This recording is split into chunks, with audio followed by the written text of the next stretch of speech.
Hola, ¿cómo les va a todos? Como había dicho en el anterior video, iba a hablar sobre el post-balotage. En esta ocasión fue electo un presidente. Ese presidente electo fue Javier Milei. Yo no voté por él. Yo soy parte del pequeño porcentaje de votantes de este país que agarró las dos boletas. Acá tengo las muestras. La boleta de Massa y la boleta de Javier. Las agarró él mismo, los colocó así y empezó a romperlas y hacerlas papelito picado que terminaron dentro del sobre y luego dentro de la urna. Y esa es mi opinión acerca de estos dos candidatos. Uno de ellos ya llegó a presidente y ahora ha comenzado la etapa de, bueno, ver cómo se va a diseñar este gobierno, con algunas medidas que yo hubiera tomado, y por lo tanto estoy contento porque ha sido una semana en ese sentido positiva. Salvo mi pequeño incidente con la rodilla, que creo que se solucionará en diciembre recién, quisiera dejar en claro que ha sido una de las mejores semanas que he tenido. Ciertamente las medidas que él anuncia son las medidas que yo, como candidato a presidente, si lo fuera, tomaría una vez electo. Analización de la obra pública, reducción de los gastos específicos de la casta, gastos políticos, pero obviamente, como todo tiene algo malo, no va a haber tal vez una reducción de agentes públicos, ni tampoco de sus salarios, ni de los planes sociales. Con lo cual, el ajuste fiscal de 15 puntos del Producto Bruto que él cuenta, yo la verdad no la veo. De hecho, voy a explicar que ese ajuste de 15%, de 15 puntos del Producto Bruto, no tiene sentido. Y lo máximo que se podría ajustar es 4 puntos del Producto Bruto, y a eso debería apuntar el señor Javier Milei. Tiene que reducir la brecha existente entre el ingreso del Estado, que son alrededor de 32 puntos del Producto Bruto, y los gastos, que son de alrededor del 43. Imagínense que esa diferencia de 11 se cubre con inflación. Y hay que solucionar eso. Javier quiere bajar 15 puntos de 43 a 28 y dejar los 32 intactos para tener un superávit de 4. Bueno, no se puede porque eso es inexistente. Ahora después vamos a explicar en detalle. Sigo con el comentario de mi felicidad. Antes que nada, una regla del multiverso para todos ustedes. Si yo estoy contento por algo que no elegí, es porque el que eligió se mandó una macana enorme como una casa. Y ahora otra cosa que me puso más contento todavía, no le voy a poner mucho tiempo, pero me pareció lindo, reparador. Una chica que fue bastante maleducada, llamada Natalia Motil, nos cuenta en su Twitter, en un post de las 10 de la noche, que la dejaron de lado. Voy a leer textual lo que dijo. Estimados, con mucho dolor y lágrimas en mis ojos, parece que lagrimea por otros lados, les confirmo, sigue diciendo, que los liberales profesionales, se autopercibe liberal y profesional, que estuvimos trabajando desde hace años en el armado y los equipos técnicos, fuimos desplazados por Juntos por el Cambio en el armado de gabinete. No salió el currito. No salió el currito. Y bueno, a llorar a la almohada. Los liberales profesionales como vos acaban de comerse un asteroide cayéndole desde alguna galaxia. Pero la verdad, Natalia, te lo mereces. Te mereces esto porque querías un cargo en el Estado para afanarme. Y para afanar a todos los que estaban viendo este video, porque no ibas a hacer nada. Y ahora te toca romperte el lomo en el sector privado. O en la fundación. Ah, cierto, no sé si estás en la fundación, no sé qué corno haces, no me interesa. Con vos tengo una pequeña disputa sobre el tema de dolarización, porque fuiste muy mal educada en decirme de dónde no iban a salir los dólares, cuando vos sabías muy bien que el sector privado internacional no iba a dar los dólares, porque no tenemos acceso a los mercados. Así que evidentemente el que iba a poner los dólares para la dolarización, que ahora está cortada, porque Ocampo no ni siquiera llegó a entrar al Banco Central, cumplió su palabra, fue el primero en irse, ni siquiera entró. Iba a ser de los ahorristas argentinos. Y no lo querías hacer y me pelotudeaste. Ahora te cayó el asteroide. Jodete, querida. Jodete. No voy a gastar un solo segundo más en esta pendeja. Allá ella. Bien. Volvamos a lo importante. A lo relevante. Que el presidente tiene que hacer las medidas que acabo de anunciar para poder tener resultados concretos. Para evitar la hiper, como dice él. Para mí la hiper no es evitable. Pero él cree que sí. Para eso tiene que tener un consenso político muy fuerte, que el presidente no tiene, a pesar de que sacó el 56%. Claro, si vemos el total de gente que fue a votar por los dos candidatos, me da 56. Pero yo tomo otros datos. Tomo los datos del resultado del balotaje en su totalidad. Del total de electores, del total del padrón. Si bien el balotaje toma los votos positivos, los negativos, yo necesito tener el marco más amplio de la cuestión para determinar la legitimidad del gobierno. Y acá he encontrado cifras muy importantes e interesantes. Primero, que la participación fue del 76,29%. Si yo la comparo, necesito hacerlo con el 2015, que fue el único balotaje que habíamos tenido hasta ahora, era del 80%. 80,77, 81%. Esta fue el 76. 5 puntos menos casi.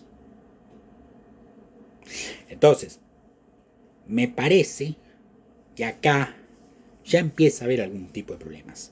Porque no puede ser inferior a la general. La general fue de 75, esta 76. Un poco más de gente a votar, nada más. ¿Cuántos fueron los ausentes? 23,71%.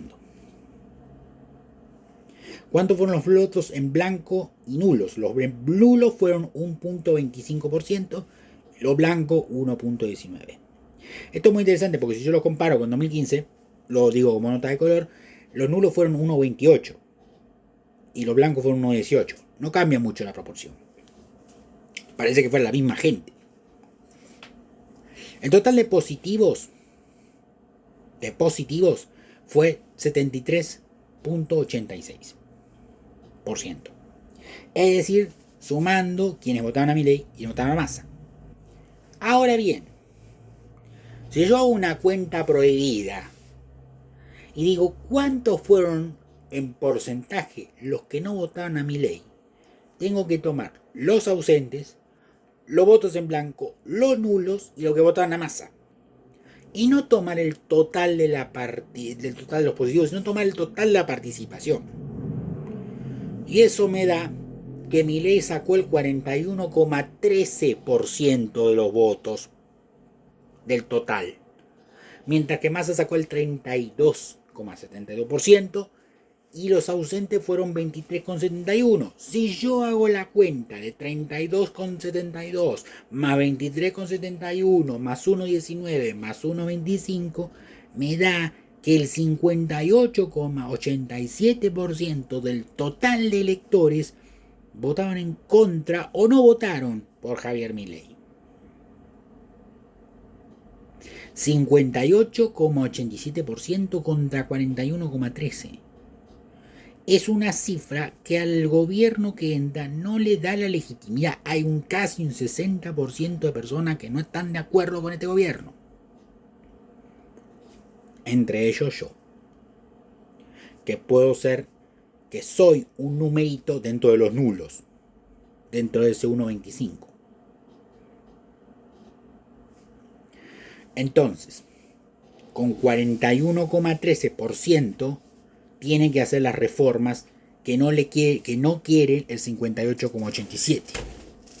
Por eso a veces es engañoso mirar el total de positivos de los que votaron, que fue el 55 o 56%.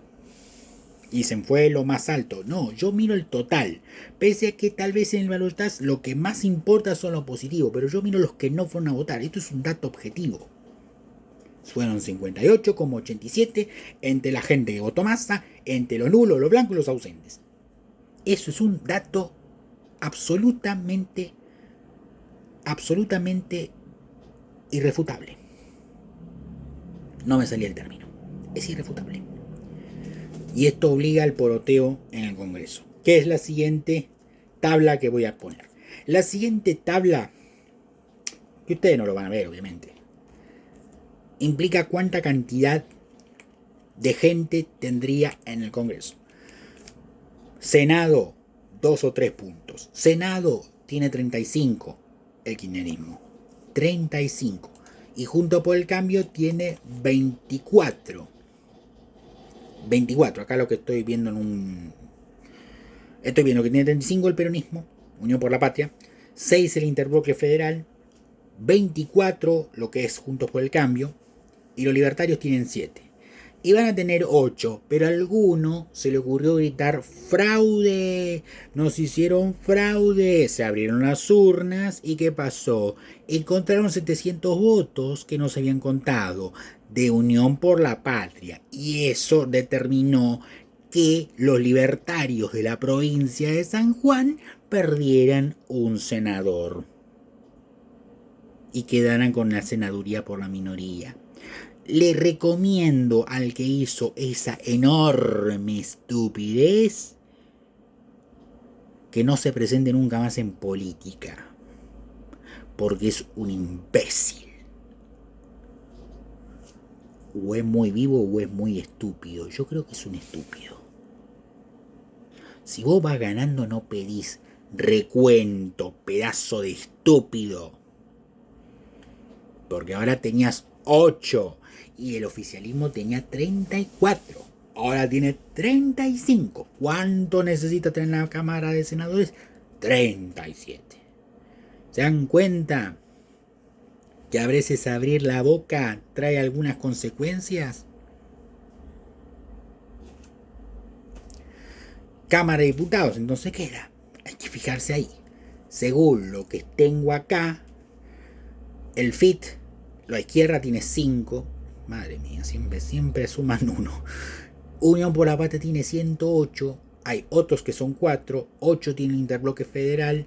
52 tendría el Juntos por el Cambio no oficialista. 42 los aliados pro más otros. Y los libertarios serían 38. La suma de 52 más 42 más 38 da 136. Y la mayoría que se necesita es 129.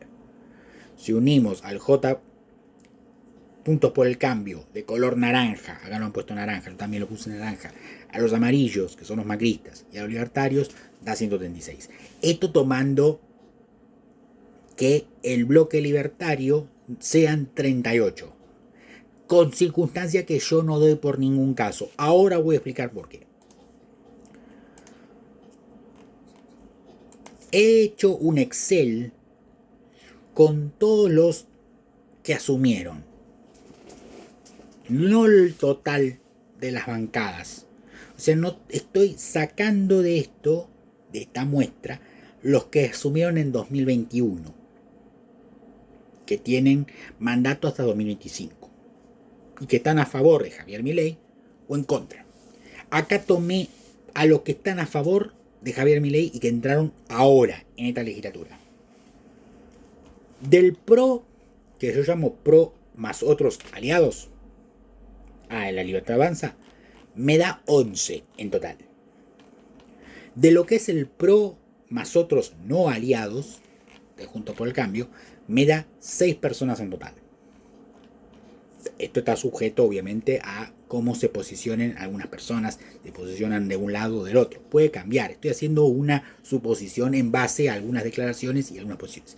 La Unión Cívica Radical son 9 que asumieron, los 9 no van a estar con Javier Milei. Salvo a que haya algún cambio, pero hasta ahora yo los cuento como no van.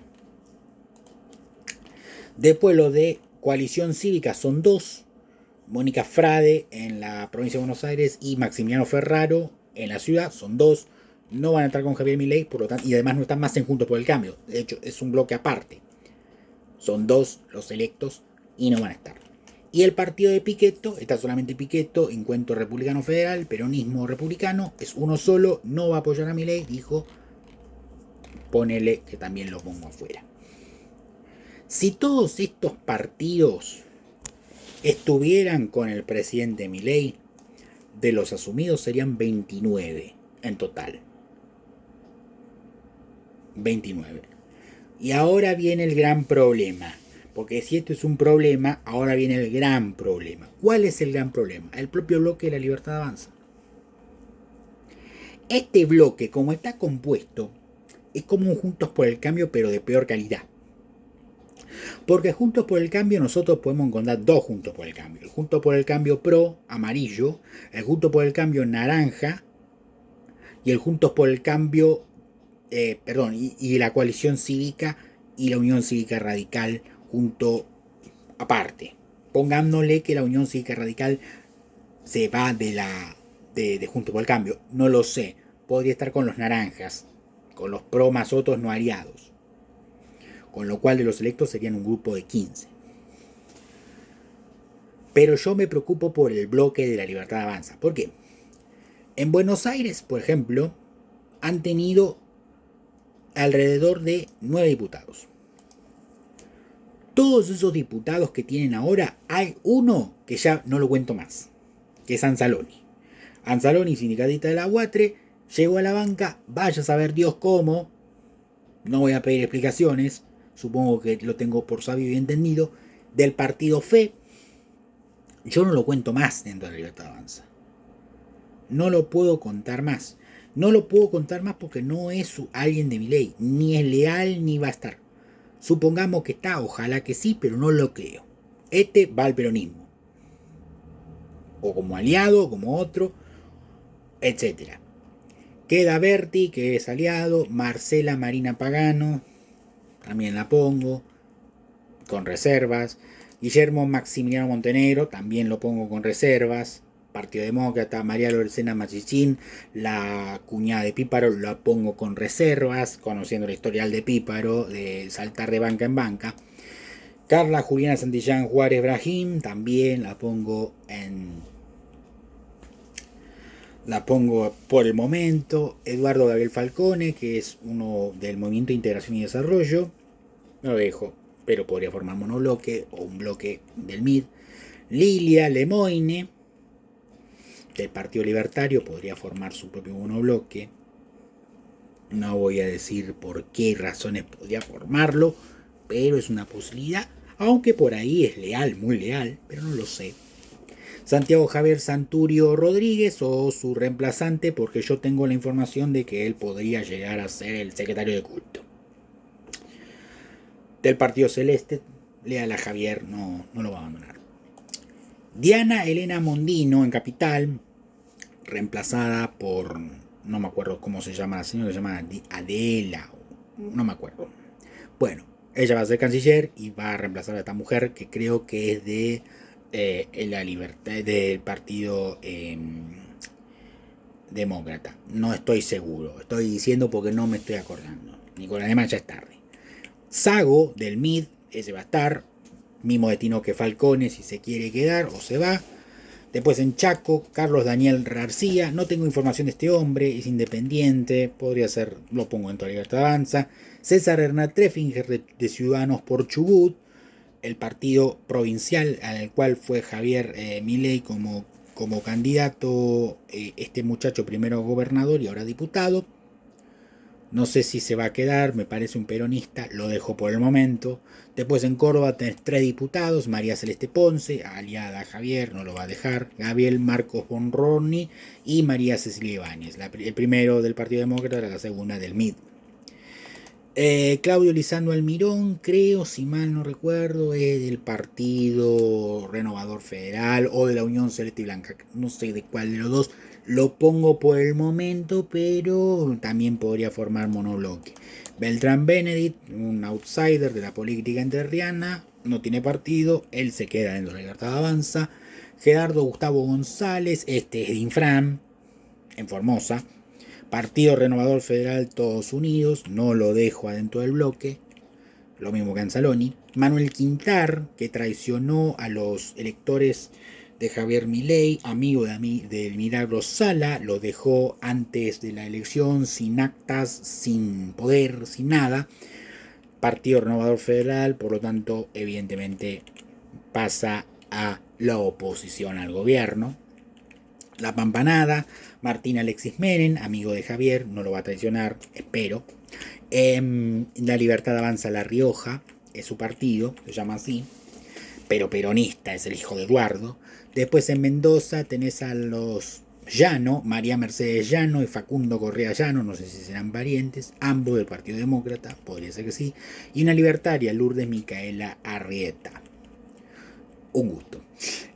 Nadia Judith Márquez en Neuquén, en Misiones no hay ninguno. En Neuquén, Nadia Judith Márquez de Arriba Neuquén, un desprendimiento local de la Libertad Avanza. En Río Negro, María Lorena Villaverde de un hornero, un ORN, se llama así el partido, medio raro.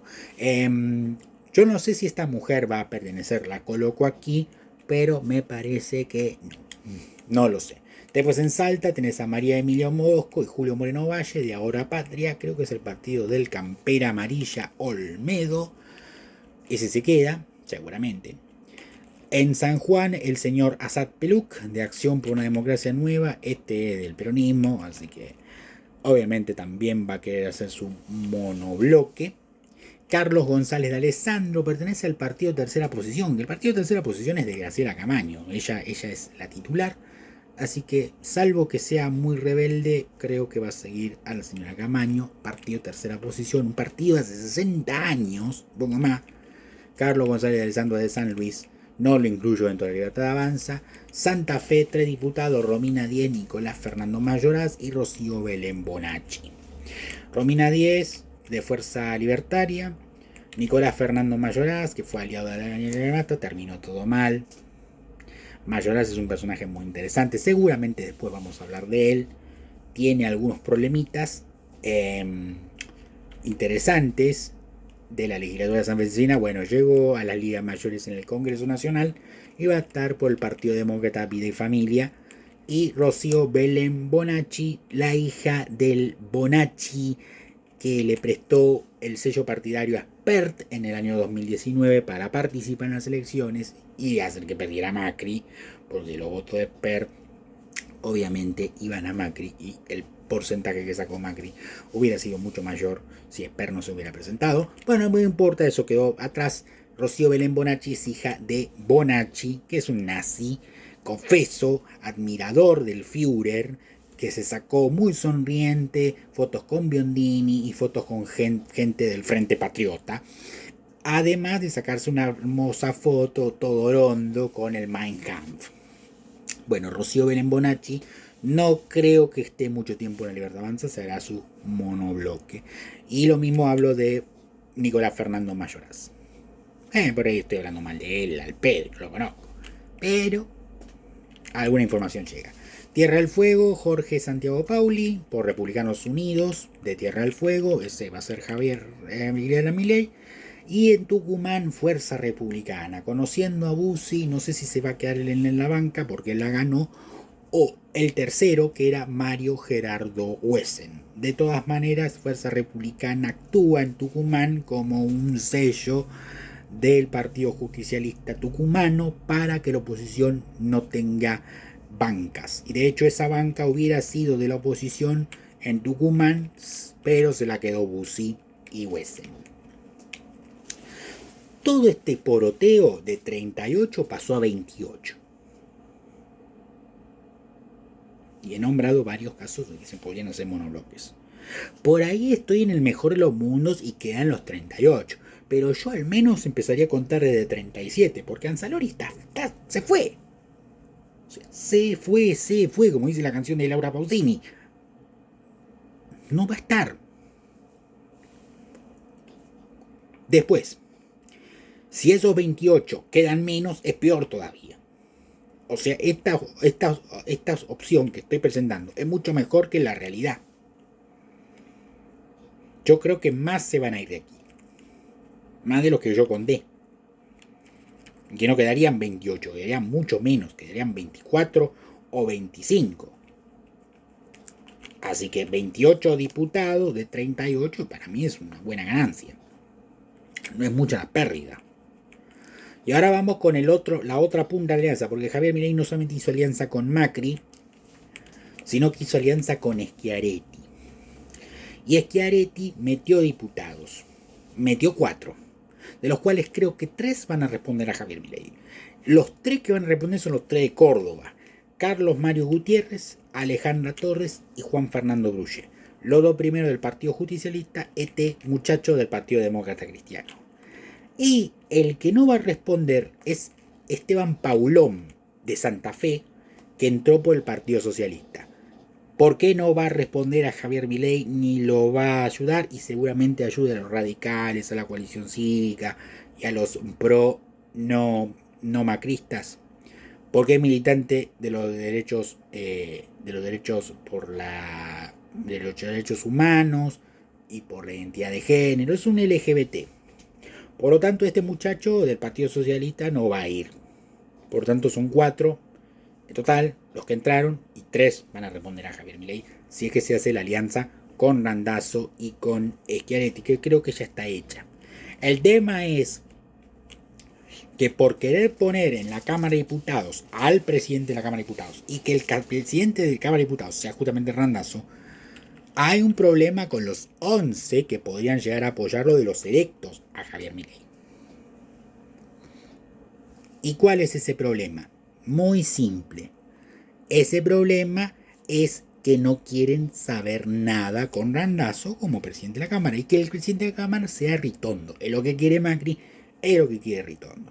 Por eso, recomendación, mejor en estas condiciones acercarte a los amarillos, a los que te quieren dar una mano, a los que te festejaron la victoria subiendo fotos de motosierra, y no con Randazzo, que te asegura 3 tipos electos más 2 o 3 que les queden a Córdoba Federal, porque Camaño ya se fue y también Topo Rodríguez se fue de ese bloque con Randazzo. Te convienen estos 11 toda la vida. Estamos hablando de política.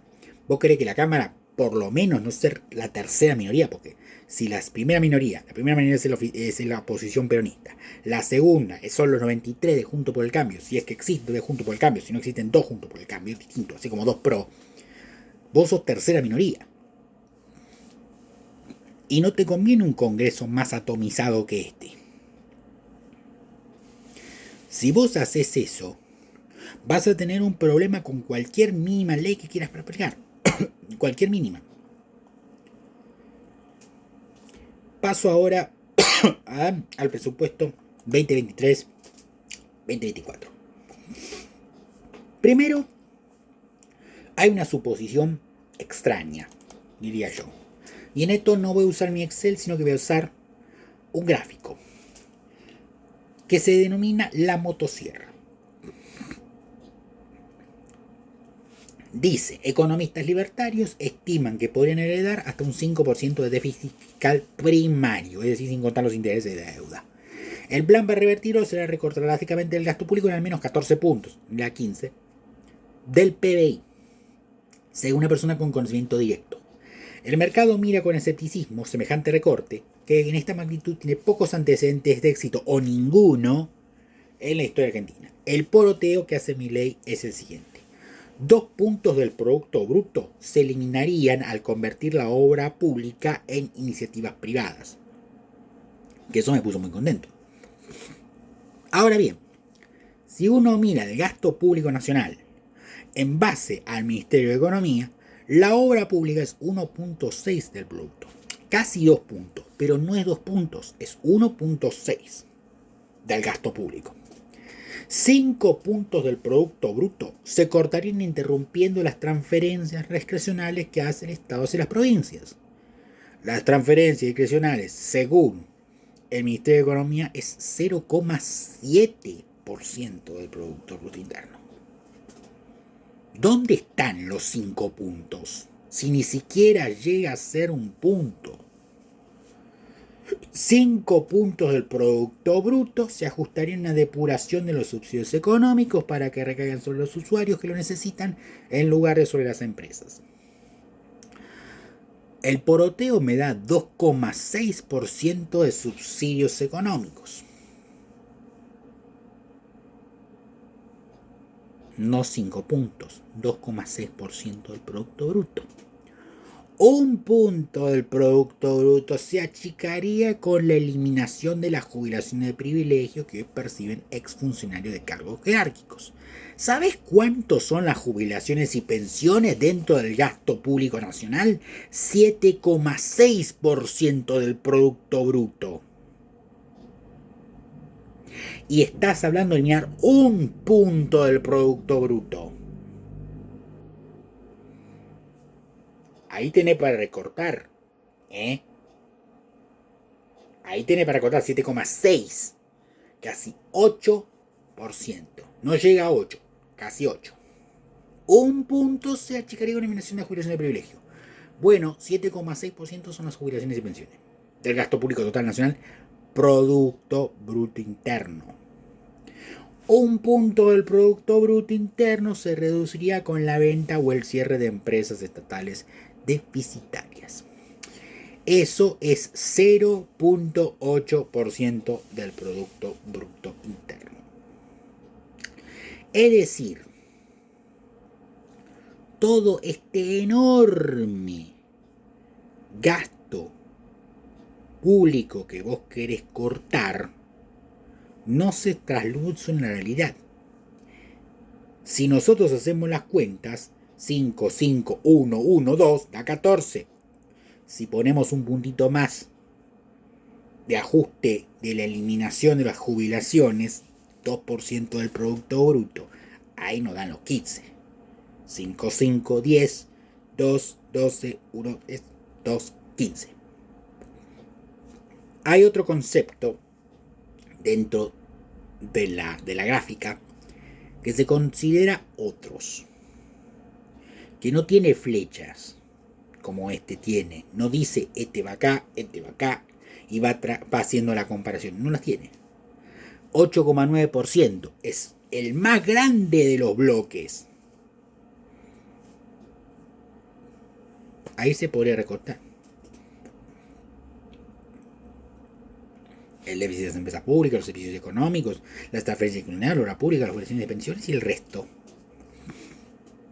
La motosierra no pasa por ahí. Mirá que ahí sí se podría recortar mucho, No se recorta. Ahora sí vamos al Excel. En otro recorte que hice, determinamos que el Producto Bruto Interno de Argentina son de 139 billones 080 mil pesos. 139 mil billones de pesos. Si yo me pongo a examinar lo que se puede cortar, y obviamente son montos muy grandes, después voy a leer montos más grandes, pero los montos de obra pública, de los subsidios de electricidad, gas, transporte, biblioteca del Congreso, para decir, eliminemos un lugar de ñoquis, los asesores, el CONICET, las empresas privadas, los subsidios a las empresas privadas, los subsidios a empresas públicas y la estructura de ministerios de la nación, me da en total para cortar 5.292.851. Es el 3,82% del Producto Bruto. Obra pública 0,85. Subsidio de electricidad 1,78. Subsidio gas 19. Transporte 0,19. Eliminación de la Biblioteca del Congreso 0,01. Eliminación de los asesores legislativos 0,03. Eliminación del CONICET 0,08. Eliminación de los subsidios a las empresas públicas 0,61. A las empresas privadas 0,01. Y la estructura del ministerio 0,07. Total 3,82% del Producto Bruto Interno. Esto es lo que se puede cortar en verdad. Incluso hasta tocando el CONICET. Que no lo vas a tocar. Pero sí hay que tocar el subsidio de electricidad que no querés tocar. Sí hay que tocar el subsidio de gas que no querés tocar. Sí querés tocar lo del subsidio del transporte que no sé tampoco si lo querés tocar. Y esto ya aplica 2.16. ¿Cuánto va a terminar siendo? Estos tres conceptos ya representan 2 puntos del Producto Bruto. Al final vas a recortar el gasto, como dijiste. Esto es lo mínimo que deberías recortar. 4 puntos del Producto Bruto. Claro, entre 32, que son los ingresos del Estado, 32%, y 43, hay un gap de 11 que se llena con emisión monetaria. O aumentar los ingresos con impuestos, o cubrir la brecha con emisión monetaria. Por lo tanto, la inflación no va a bajar nunca. O bajar los gastos, por lo menos un 4%. Te voy a dar una comparativa del presupuesto. Y esto es muy interesante. El presupuesto del año 2023 se sancionó fue la ley 27.701, que tuvo los gastos autorizados y los ingresos proyectados. Los ingresos siempre se proyectan y los gastos se autorizan. Los gastos de la ley, no estoy hablando de las actualizaciones posteriores, de la ley pensada para este año, en el año 2022, fueron, escucha bien, 28 billones, con B larga, 954.031.315.031. Y los ingresos del Estado fueron 22.554.768.961.624. 28 billones contra 22 billones. Esto fue lo que se aprobó en el Congreso de la Nación en el año 2022 para este año. Esto tuvo actualización tras actualización. 8 actualizaciones.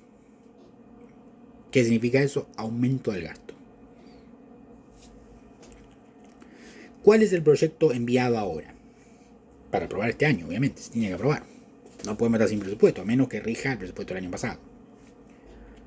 Creo, no sé si sería tan mala idea. Pero bueno. Los gastos en este proyecto son de 67 billones 844.258.955.282.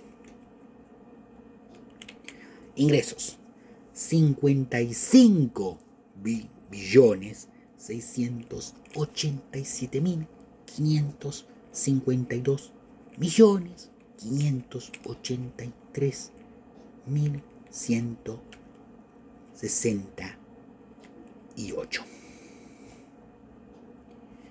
vos te das cuenta, ¿no? La enorme diferencia que hay entre los gastos y los ingresos. Es descomunal el déficit. El gasto tiene que bajar de 67 billones y los ingresos tienen que subir de 55. Y ya dijiste que la bomba que dejó Massa con respecto a los impuestos la vas a dejar igual. Es decir, las ganancias de los que cobraban mucho dinero, ganaban, que es legítimo eso, implican que esos 55 tienen que bajar. Lo mismo que las percepciones de IVA. Se le devuelve IVA, maravilloso, perfecto, absolutamente libertario. Ahora bien, eso que está ahí, de alguna manera tiene que subir, los ingresos. Y los gastos tienen que bajar. Si no, se cubren con emisión monetaria. Despertate, Javier. Despertate. Esto no lo podemos cubrir con emisión monetaria. Porque no tiene consistencia el programa si es así.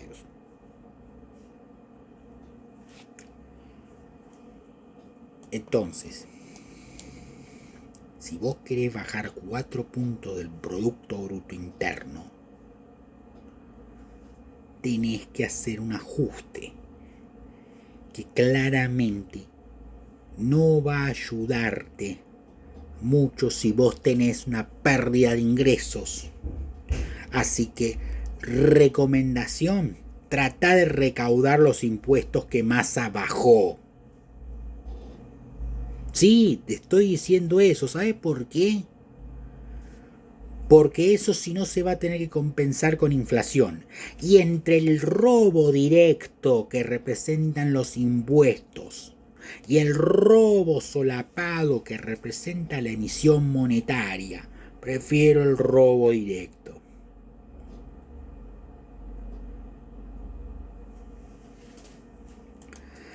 Por lo menos los ingresos deberían ser 55 billones o superiores, pero sin emisión monetaria.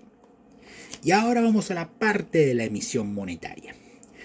En esto voy a ser más técnico, ya he sido técnico y les he dado un pantallazo, muchos números, muchas cifras, pero es importante que las sepan, es importante que bajen el presupuesto, la 27.701, así como el proyecto del año 2024. Yo sé que las actualizaciones ayudan a ver cuál es el panorama, porque entre 28 mil billones de gasto y 67 billones hay un abismo enorme la cantidad de guita, pero estos fueron por las necesidades electorales. Las ampliaciones. Esto es para tratar de contener a la mayor cantidad de gente posible. El tema es que esto es infinanciable y la única manera de financiarlo es con emisión e inflación. Y no vamos a ningún lado con eso. Quiero leer sobre las estabilizaciones permanentes y transitorias. Esta es la política monetaria. Hasta hace pocas horas se decía que el presidente del Banco Central iba a ser Reidel. ¿Por qué? Porque hubo problema con Ocampo y Caputo. Caputo no está de acuerdo con la dolarización, al menos en el corto plazo. Y Ocampo quería esa dolarización ya. Y quería conseguir el dinero. Como ya dijimos acá, necesitábamos al menos 200 mil millones de dólares para hacer la dolarización exitosa, dado que Argentina no tiene acceso a los mercados voluntarios de deuda. Por lo tanto, Ocampo cumplió su palabra y se fue del gobierno antes de asumir. Me dio el encargo de cerrar el Banco Central, de ser el primero en irme. No cerraste el Banco Central, pero te fuiste primero. Felicitaciones, Emilio. Ahora voy a leer sobre estabilizaciones transitorias y permanentes usando el tipo de cambio o la cantidad de dinero como marca nominal. ¿Por qué quiero leer esto? ¿Por qué quiero leer un paper de mi amigo Mariano Fernández? ¿Por qué quiero leer esto? Porque quiero que ustedes se enteren cuál va a ser el sistema para cuál bajar la inflación y cómo va a ser percibida. Yo, lamentándolo mucho, creo que va a ser percibido como transitoria. Es decir, que va a ser un programa de estabilización defectuoso. El paper analiza dos sistemas de estabilización de precios. Uno se llama Exchange Rate Based Stabilization o RBS y el otro se llama Money Based Stabilization, MBS. Después hay otro que se llama Inflation Targeting, que no es parte de este trabajo, pero lo que podemos decir es que usan la tasa de interés como instrumento de política monetaria. Son metas de inflación. Bien, ¿qué quiero explicar acá? Primero quiero explicar qué es un MBS. El RBS no lo voy a explicar porque no creo que se use. Ya se usó muchas veces en Argentina y la mayoría de veces fracasó. El MBS también se usó en Argentina al menos 3 veces. Las dos principales fueron el Plan de Estabilización y Desarrollo de Frondizi y el Plan Ehrman. Primero voy a explicar lo que es un MBS. Voy a leer un poco textual lo que dice Mariano, economista que esto sabe mucho, más que yo, obviamente. Y voy a ponerlo también con mis palabras para más o menos que se entienda. El plan de estabilización con ancla en los agregados monetarios, o MBS, controla la tasa de expansión de los mismos, o los agregados monetarios. Pero ¿qué pasa? Genera problemas cuando no se percibe su credibilidad. El MBS, por definición, como es una drástica reducción de la cantidad de dinero o de la tasa de crecimiento, genera en corto plazo un sesgo recesivo. Se llama esto ciclo recesión-expansión.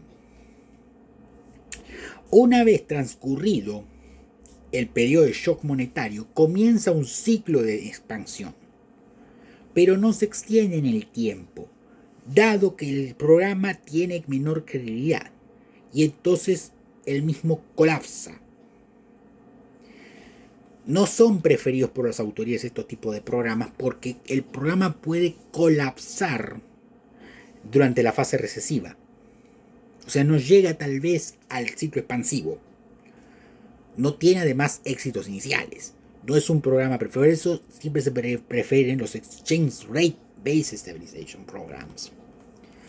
Después ocurre algo que se llama apreciación cambiaria, de tipo real. La brusca caída de la tasa de expansión monetaria ancla la tasa de evaluación, que ahora se vuelve endógena, y dado que la caída de los precios no se produce en forma instantánea, se produce una apreciación real de la moneda doméstica que termina cuando el programa se abandona. El tipo de cambio nominal sube antes de que la tasa de expansión monetaria vuelva a subir, dado que con expectativas racionales los agentes económicos descuentan el fin del programa. Otra de las cosas que hace este tipo de planes de estabilización monetaria transitoria es empeorar la cuenta corriente de la balanza de pagos. Quiero explicar lo que es la cuenta corriente. La cuenta corriente es una parte de la balanza de pago junto con la cuenta de capital, la financiera y la de errores y omisiones, que ofrece información sobre las importaciones, las exportaciones de bienes y servicios, las rentas y las transferencias ocurridas dentro del país. ¿Qué dice el empeoramiento de la cuenta corriente? La apreciación temporal de la moneda determina un aumento en la demanda de bienes transables. ¿Qué son los bienes transables? Los bienes transables son aquellos bienes que se pueden exportar e importar. Alimentos, bebidas, indumentaria, tecnología, libros, etc. Continúo. Impactando negativamente esta demanda de bienes transables y al inicio del programa, la cuenta corriente y la balanza comercial. Cuanto menos creíble es el programa, mayor será la sustitución de consumo en el tiempo y más largo el desequilibrio de la cuenta corriente. El siguiente punto del MBS es el aumento de las tasas reales de interés.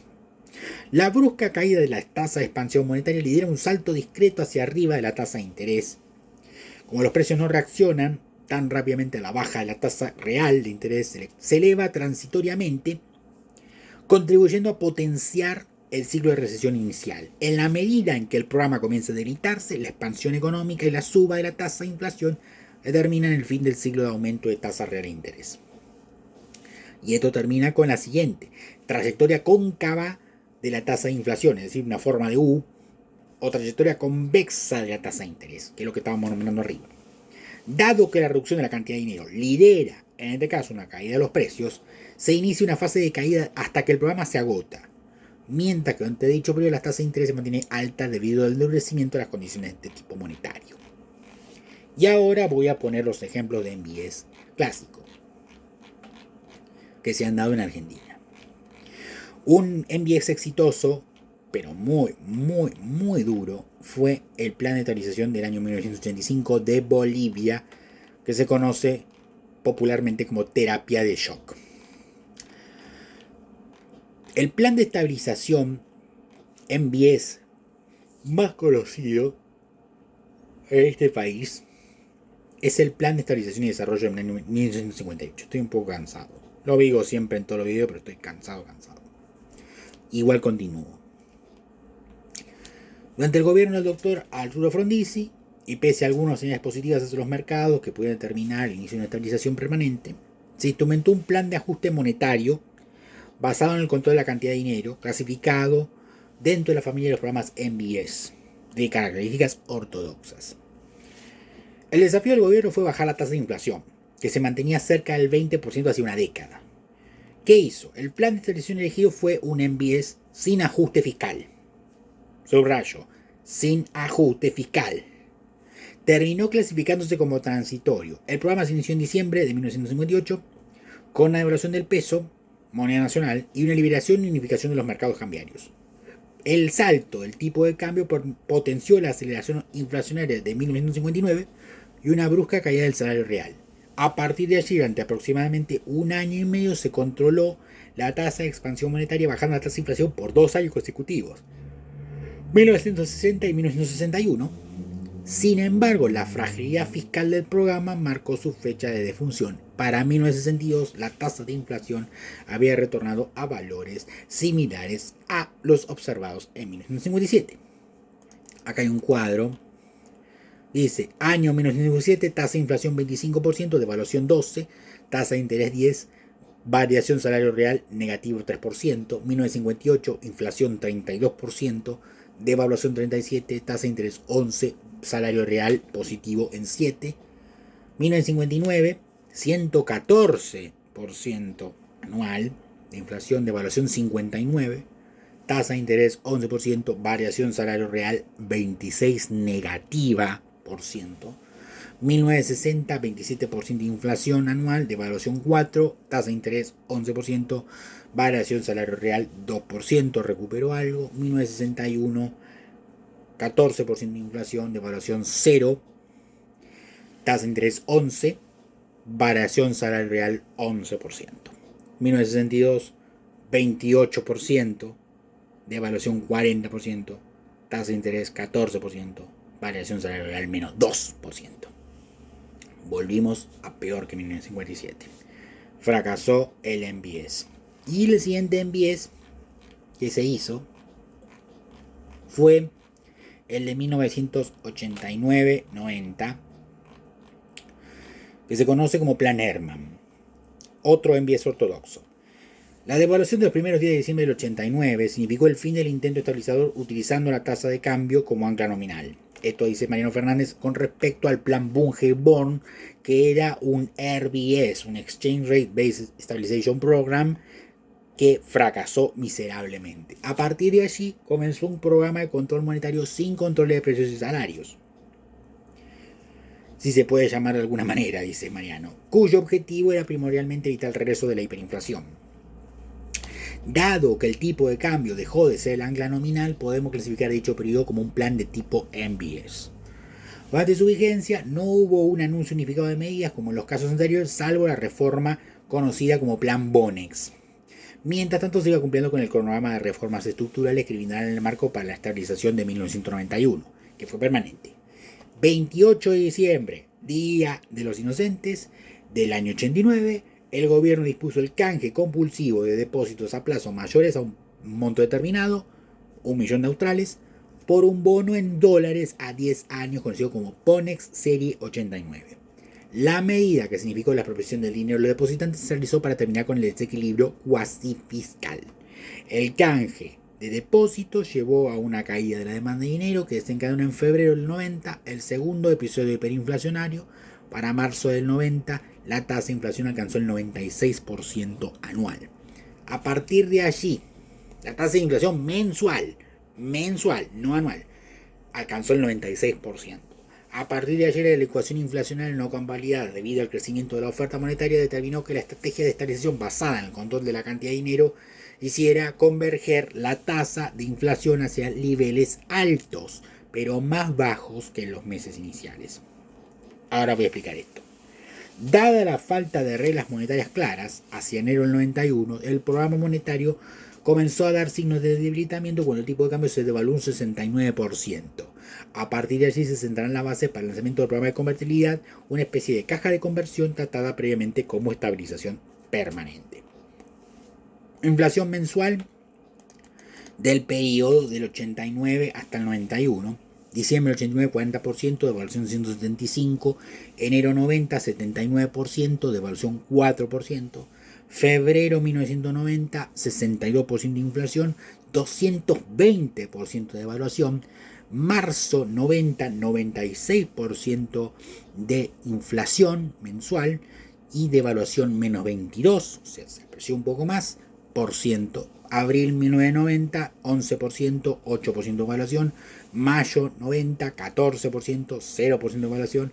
Junio 14, ven ahí queda en valores altos, 14 con 5% de devaluación. Julio 11 con 3% de devaluación. Agosto 15% con devaluación del 14%. Septiembre 16 con menos 9% de devaluación. Octubre 8%, menos 1% de devaluación. Noviembre 90, 6% de devaluación, menos 8% de devaluación. 5% de inflación para diciembre 90 con 9% de devaluación y en enero 8% con 69% de devaluación. Y en el febrero del 91, 27% de inflación mensual con 6% de devaluación. ¿Vieron? Eso que estaba ahí bajó un poco y volvió a subir hasta la convertibilidad. Las dos experiencias de MBS fracasaron miserablemente. Fracasaron. Y eso es lo que planea Javier. Porque Javier quiere emitir cero. Si estos son los MBS, si es un MBS clásico, se puede percibir como transitorio. Y la decisión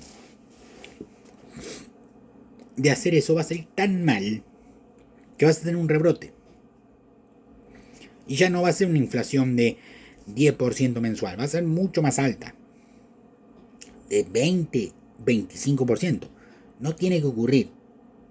Si ocurre eso, tu gobierno está frito. Así que trata de elegir bien la herramienta monetaria. Demian Reidel quería seguramente inflation targeting. De hecho, se dedicó a eso en la presidencia de Macri, como vicepresidente segundo. Pero Demian Reidel no acepta ser presidente del Banco Central. Por lo tanto, queda Caputo y quedará alguno. Y vos estás pensando en un plan en vías de reducir drásticamente la cantidad de dinero. El problema es que esto no funciona sin un ajuste fiscal y sin reglas claras. ¿Tenés algo para hacer un ajuste fiscal, Javier? No. Políticamente, si te va muy mal en 2025, tus diputados, los únicos diputados que perderías serían los que ocuparon las bancas que ocupaste vos y Victoria Villarroel. Nada más. Que los ocuparían no sé quiénes ahora. Un tal Ema y una tal Araujo. O sea, perderías esas únicas dos bancas si te va muy mal. Las otras las tenés ahora. El problema son tus aliados, que tienen que revalidar bancas. O sea, podrías quedar con menos cantidad tu interbloque si a vos te va mal con el MBS. Y si usas un MBS. No sé si vas a usar un Exchange Rate Base, porque esos son más heterodoxos. Y además tienen que tener credibilidad, cosa que no tienen. Por lo tanto, esta es una situación muy compleja, hermano. Y yo, por mi parte, trataría de advertirte, además de que la situación se está poniendo muy espesa, de que te fijes a quienes te rodean, los que más cerca te rodean, porque hay alguna gente demasiado ambiciosa. Y esa gente demasiado ambiciosa no tiene la ambición de tocar campanitas en el Senado. Por eso andan reuniéndose con las cúpulas de la Fuerza de Seguridad, cosa que ningún vicepresidente había hecho antes. Pregúntenle a Dualde, pregúntenle a Rucauf, pregúntenle a Chacho, pregúntenle a Scioli, pregúntenle a Cobos, pregúntenle a Vudú y a Michetti. Si alguno de ellos fue a reunirse con esas fuerzas. Yo andaría con tientas. Porque la prioridad tuya es tratar de que este quilombo monetario no te explote. Fiscal es muy complicado. Este es más complicado todavía. Este es más difícil. Entonces, sugerencia por lo que alguna vez sentí de amistad por vos y de admiración, trata de buscar los consensos para hacer el ajuste fiscal. Y el ajuste fiscal que tiene que ser al menos 4 puntos del Producto Bruto. Y que las provincias hagan el ajuste, que los municipios hagan el ajuste, que hagan el ajuste y decirle a la gente que la casta no puede ajustar, porque la casta, los gastos que tiene no son tantos. Esto no es hablar a favor de ellos, en absoluto. Esos tienen que dejar de gastar. Tienen que dejar de tener asesores, choferes, la mar en coche. Y lo mismo en las empresas estatales. Pero hay que ser inteligente. Y hay que dar señales claras. Porque si no, así todo lo que te aplauden hoy, y mañana te van a dar a la espalda. Y te vas a correr de este boludo. Ciertamente no puedo dar más información de la que ya tengo. Las cosas cambian todo el tiempo. Esto por ahora no ha cambiado. Es decir, no ha mejorado. Si cambia es cambiar para peor. Pero lo cierto es que si vos se te ocurre hacer un MBS, Dios quiera que te crean. No es mi obligación creerte. Mi obligación es avisar a la comunidad que me sigue cuáles son las cosas que están sucediendo. Desde el lado político, técnico y económico. Y es tu responsabilidad como presidente solucionar esos problemas. Que para eso te votaron. Te votó el 56 o el 41. Da igual. Tienen que solucionar el problema. Y tienen que hacerle caso a la gente que no quiere sufrir más. Porque la gente, una vez que a vos te va mal, te van a echar la culpa de todo. Más no puedo hacer. Más no puedo decir. Salvo que siento que hay una cosa en Argentina que no me gusta. Que podría ocurrir. Me la reservo. Pero sé que las cosas malas van a ocurrir. Y ojalá me equivoque, pero no me he equivocado. Ojalá esté errado, pero eso no ha sucedido. Ciertamente me veo en la obligación de pedirle a la ciudadanía argentina que trate de bancar el ajuste como pueda, que tiene que bancar los salarios más bajos, que tiene que bancar el nivel de precio más alto que se va a generar, y esto no por 6 meses, sino por 18 meses. ¿Es eso o seguir con la hiperinflación por mucho tiempo? Queda en decisión de ustedes hacerlo. Yo ya hice todo lo que tenía que hacer. El siguiente sábado continúo con este tópico. Veremos qué pasa. Hasta ahora no tengo muchas expectativas. Si bien la semana fue linda, lo bueno dura poco.